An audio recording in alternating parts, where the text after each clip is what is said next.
gammadee gooftaan si filatee dubartoota keessaa dhalootni si kabajuu galataa dhiyeessa lubbuun kee waaqayyoon beekamtee haadha Yesuusii meesirritti gammadee gooftaan si filatee dubartoota keessaa dhalootni si kabajuu galataa dhiyeessa.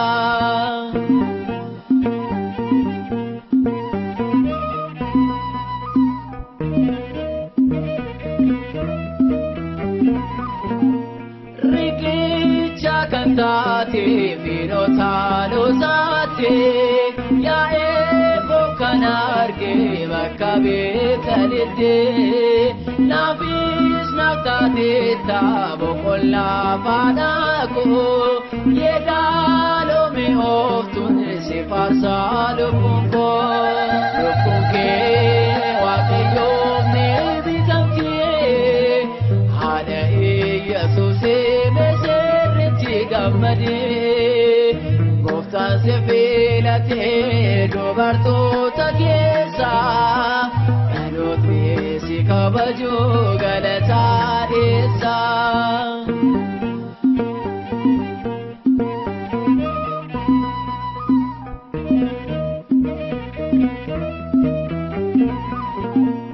Biqiltuun gubaallee ishee gaara seenaa kalloo ba'aarooni kan laleessee sanaa gonfoo qulqulloota haadha cubbamoota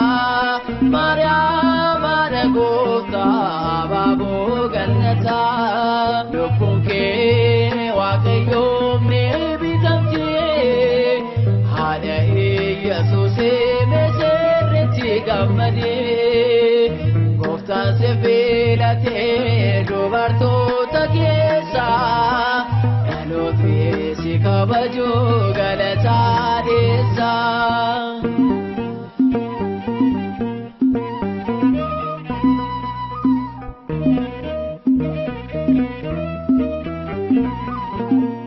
Foolii ishee gaarii urgooftuu naannoosee uumaa samiif lafaa kan deessee Yesuusii uumaaf ulfinaa kee harka ol kaaseera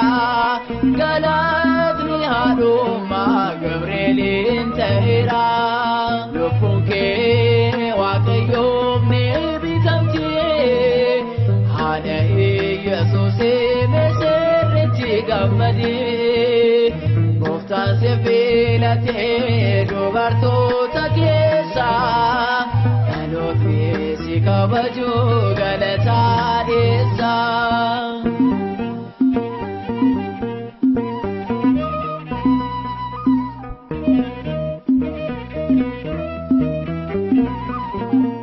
Kadhannaa keetiin hundaafni birmata kana galilaatti gooftaa wajjin jirta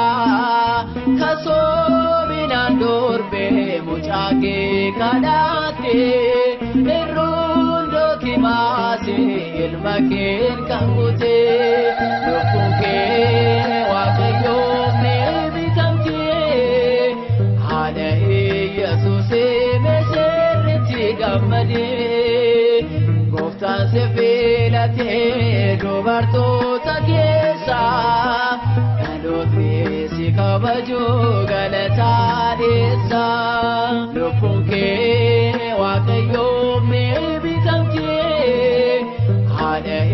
Yesuusii meesirritti gammadee